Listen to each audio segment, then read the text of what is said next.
Aujourd'hui, je vous raconte une épopée qui a commencé aux petites heures du matin et qui s'est terminée tard le soir. Je vous raconte mon défi de l'été 2020.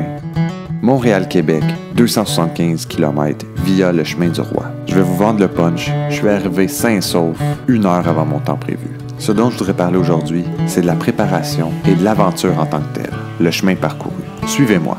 Au point de vue des préparatifs, tout a commencé avec une solide analyse du chemin à emprunter. Parce que le chemin du roi suit la 138 et la route verte numéro 5.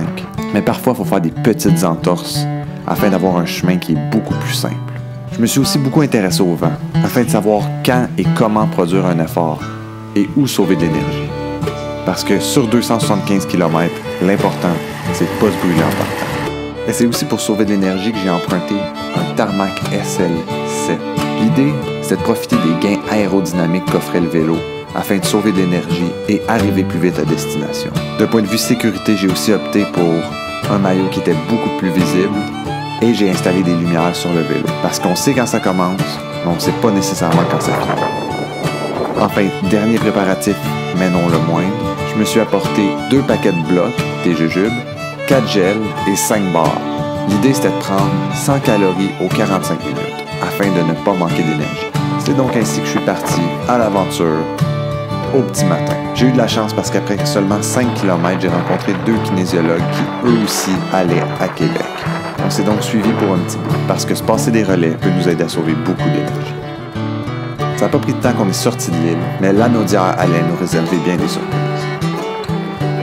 Une chute à cause d'un bidon qui est sorti d'un porte-bidon.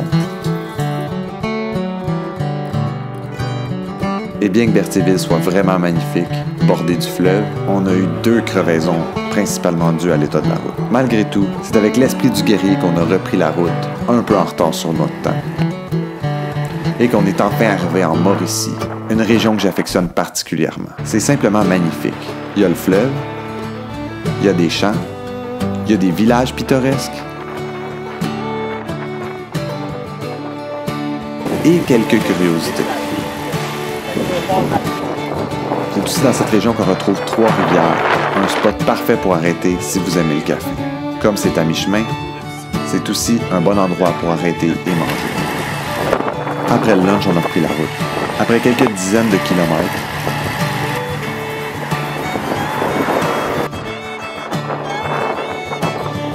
nous sommes enfin arrivés dans la région de la capitale nationale, la région de Québec. C'est à partir de là que j'ai commencé à compter les pancartes.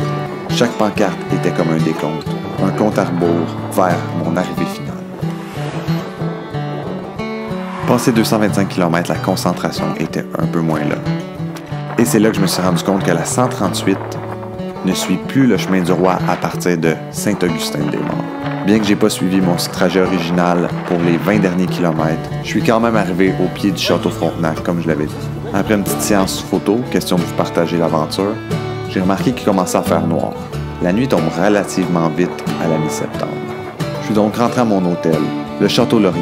Je trouve ça important d'encourager les établissements Bienvenue cyclistes. Ce que je trouvais vraiment bien à propos du Château Laurier, c'est que c'est permis de monter son vélo dans la chambre.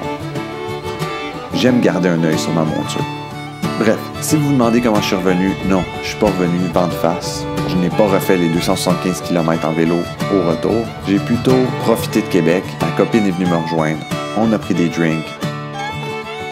Et on a profité du spa pour reposer mes petites pattes. En gros, c'est ce qui conclut mon aventure d'aujourd'hui. Merci d'avoir regardé. À bientôt.